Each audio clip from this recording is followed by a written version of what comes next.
Barry and the band. That was absolutely wonderful.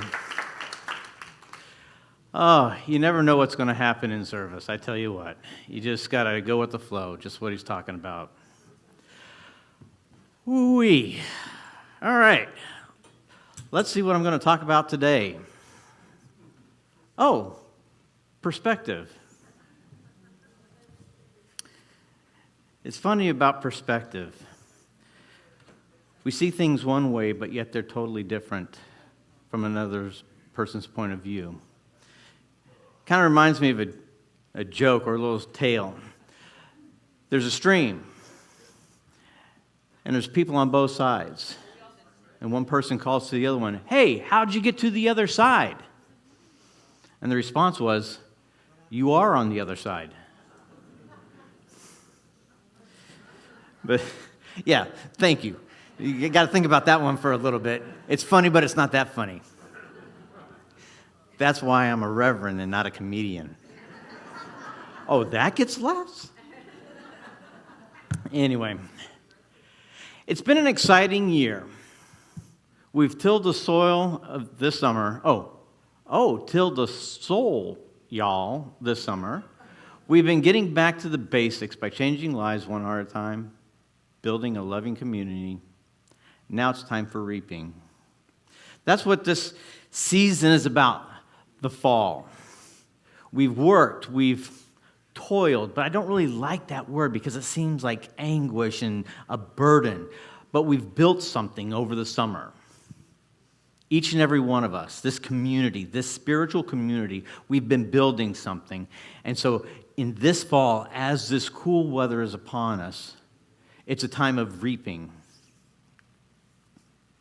This holiday season was first started to celebrate the harvesting of the crops that were planted during spring and summer. So that's what I was just talking about.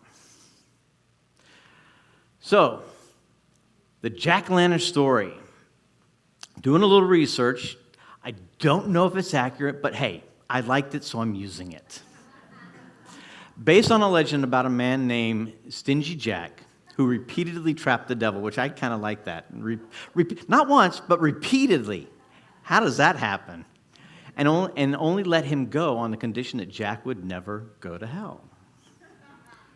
Well, upon Jack's transition, heaven would not let him in.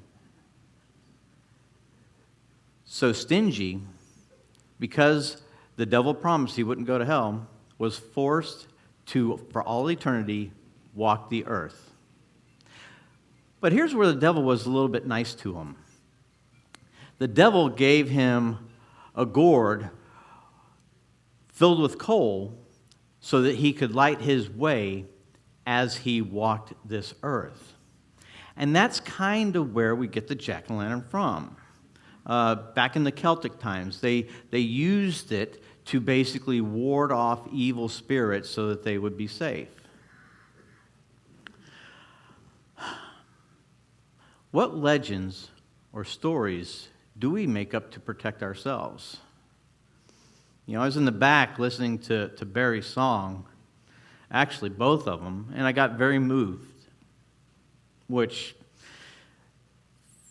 thank you, Ernest Holmes, for creating that emotion in me, or allowing me to tap into that emotion that's already been there. It was buried deep, but no more, because I get moved by emotions and situations because I feel more connected to each and every one of you to life. But what stories have we made up in our own life to protect ourselves? To, like I said a few weeks ago, a month ago, we buried it, put it down beneath the soil so that it doesn't affect us. Well, it's time to let that come up and to feel these emotions and to feel that connection with one another. That's what this planet needs. That's what each and every one of us has needed since we came here. And as we do this, as this community is, in my opinion, leading the forefront of that type of thought, I'm so privileged and so blessed to be a part of this community in each and every one of your lives. It really is. words don't come to me. And usually words are pretty good at coming to me. So my talk title is Trick or Treat. That was pretty hard, since Halloween is just right around the corner. But instead of it just being trick or treat, it's actually trick or treatment. See, prayer, if anybody knows about prayer, we call it a treatment because it's not a hope, it's not a wish, it's not a longing for. We know that our minds are connected to spirit at all times, and so that when we put something with thought behind it, spirit manifests it, makes it real. So trick or treatment. If you could erase all the mistakes in your past, you would also erase all the wisdom of the present. Remember, the lesson is not the disappointment. Thank you, Dr. Laura. She brought that to my attention, and I'm using it here in my talk. But really, this past year, just in my own life, there's been a lot of family members and friends who have made their transitions. And I know that there are people here that are part of our congregation that have made their transition. And it's something very difficult to deal with. But that sorrow is also created because of the love, that connection that we all have. And the beautiful thing I love about this philosophy is that we call it a transition because we don't believe in death. There is not a finite time here, that we are all energy. We are all part of that spiritual essence that is the universe, always growing, always flowing, which is what Barry just sang about. And so all it is just a transition from one state of experience or relationship to another form of that same relationship, because that love is always there. It hasn't diminished. It's only changed its state of form, which changes our state of consciousness. And I love that. So in this time of the fall, where the leaves fall down off the trees, just allow that discord and that disconnect from life, just like the leaves, to fall away, so that only you, as that majestic oak, remains steadfast and strong throughout the seasons. Because don't ever forget the truth that the leaves grow back every year. We all have very different outsides. That's the part of us that is seen by the world. Now, you see here pumpkins. I love analogies. I just love to see the continuity of life in everything. And so I always put it into that context to see the wonderment of diversity and be able to apply that vision, that understanding, to another aspect of thought. And so in this picture behind me, all those different pumpkins, colors, stripes, orange, green, gray, whatever, that's you and I. That represents you and I. Every single one of us. Even an orange pumpkin to another orange pumpkin is not quite the same. Even its shade is a little different. So embrace the diversity that you see around you. Because on the inside, we're all the same, and it can be a bit messy. Because truly, the inside, just like the pumpkin, that 1.5 inches that's created is that shell that protects the inside gooiness, those seeds of thought that are inside there, those strands of random thoughts. That outside shell is our skin. That gooiness is the inside, our thoughts. And just as I say that, I love it because my next slide, I took that out. Never mind. I'm right on track. I had another picture where the inside was carved out, but I said, that doesn't really fit. Now I know why, because I wasn't going there. But all that messiness, that gooiness that you have hidden inside of you, when this philosophy brings that up and makes you more emotional, but better yet, instead of being more emotional, how about you're more attached to the world, to your friends, sometimes your family. They can be sometimes hard to be attached to. At least I know for me. But that connection is still there. And so as you wash your hands of the relative and have clean hands opened and ready to receive that love from everywhere, not from just that one spot. Because each and every plant that is planted in the soil, that soil of truth, its nutrients, your nutrients, don't come from just one spot. It comes from every single angle all around you. You and I, we may never know where that nutrient comes from. Sometimes we do. But often, there are things that were in our life that have shaped us to create that outer shell. But more importantly, there's something that was divinely given to you at your conception, that divine essence, that divine truth of each and every one of us. That is where your true nutrient comes from, when you realize that you are nothing less than spirit in action. Your thoughts can manifest your dreams. Oh, I love the fans. They're right in my way, so I'm going to step down. And as I started to realize that everyone is a part of this universe and is connected, an excitement came over me, just like opening a bag of candy. Each individual piece reminds me of an experience. Did everyone here used to go trick-or-treating? Oh, yeah. I love that. Trick or treat, smell my feet, give me something good to eat. And when I got back home with that pillowcase of candy, I'm telling you what, I couldn't wait to dive into it. But there was always that piece of candy that I didn't like. And for me, it was licorice. I couldn't, just saying the word. But I love candy corn. I absolutely love it. And I bite off the little white piece, then I eat the orange piece, and then I pop in the yellow piece. You know, that's how I used to eat them and just savor it.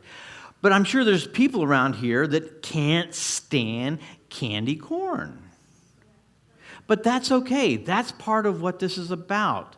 Seeing the diversity, not judging it, but accepting it. And seeing through the eyes of love and compassion and understanding and say, yes, I can understand that you don't like candy corn. I don't agree with it, but I don't like licorice, and I hear that you do. So maybe we can swap and exchange candies.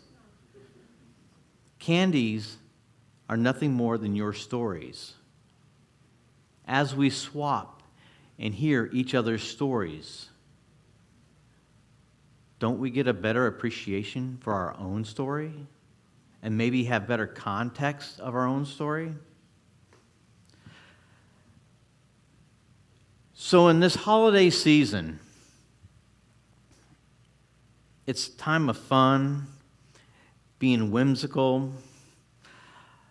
We've got a devil angel over here. We've got a guy wearing skulls and crossbones, and I'm doing my best to be a Johnny Cash, the man in black. And we can't forget the spiritual gangster. Yeah, very well done. I'm telling you, we can only go as far as our spiritual understanding takes us. And this is what Ernest Holmes said in Science of Mind, page 219. Don't let anyone discourage or belittle your efforts. He was talking about Jesus and how he could walk on water. This context here is talking about that because he himself said this. All these things I do, you can do and more. What limits us from walking on water is our belief that we can do so. My job here, Dr. Dale, Dr. Laura's job, even the band members, everyone that is part of this Sunday service, our job is to awaken you and to have you realize that divinity that is within you. I can tell that your spirit all day long, that you are the manifestation of God. It's not going to mean anything or create anything if you're sitting on your duff. You got to get up and move. Not only do you have to move, it's more than believing. Believing is great, but how about knowing? Living from that truth that you are nothing less than spirit in action. And anything that you have passion for is created. Every single time I'm up on stage, every time I'm in this building, this is a manifestation. This philosophy has changed my life. And I want it to change yours. But just like prayer and just like treatments, the work is for you to do. I can tell you and show you the philosophy, but you have to embed that. You have to plant that seed in your own soil, that own true essence of who and what you are, so that that seed can grow, so that later on you can reap the benefits of the truth that you have planted in that medium called the soul. The question is, what are you reaping? Did you even plant it? Now, it seems like every single week we always talk about something, and there's a common thread that we always talking about it, that it's yours to do, and where'd you get your philosophies, and where'd you get your beliefs? But it's true. And Dr. Dale and even Dr. Laura, they're teaching class, and all of us are teaching the first 4 chapters of the Science of Mind. And I just lost where I was going, but I love it. Planting the seeds, yes. It's just, I still don't know where I'm going with that, but that's okay. I don't really care because I just enjoy being up here. But I love the fact that, I just love the fact that I'm up here and that I can talk to you from a realistic standpoint, not from some guy up on a pedestal, not from some China doll behind glass. I'm working this stuff every single day, people, and you can too. And that's where getting off your duff comes in. You can change your life, but get out there and do it. Don't say no. I'm constantly saying yes. The only time I say no is when I don't really do something. I don't want to do it. And then Elizabeth goes, well, I know you can do it, so shut up and do it. Don't tell me no. But that's what I'm talking about, is say yes to life. Say yes to new experience. Sure, you may not know what you're doing. I don't know what I'm going to say from one second to the next, but I do know this. I'm standing in truth. I'm preaching our spiritual truth here, and I'm putting it in a context of someone who is real in front of you, standing up here saying, it's worked for me. I know it can work for you. Believe in what I believe, and your life will change. You have the capability. You have it already within you. It's not me doing anything. It's not Dr. Dale. It's not Dr. Laura doing anything. It's your own connection to that spiritual seed that's inside of you. When you tap into that and when you love it and you nourish it, it grows. Your life unfolds in ways you could never imagine. So the trick is the treatment. That's the secret of life. There is no trick. There's only experiences that you go through, and you either buy into the falsehood of some of those beliefs, but you see the knowledge that is created by that because you were able to overcome it. And by you having that knowledge to overcome an adversity, don't you think you can be a teacher to someone else because you have that experience? You have that knowledge to help someone else get over their hurdle? That's what life is about. That's why we're all connected. Because even though we all are each a different shape, size of that pumpkin, we are still the same on the inside. We're soft, we're gushy, sometimes messy, but the seeds of love are there inside of us. So go plant your seed. Have a good day.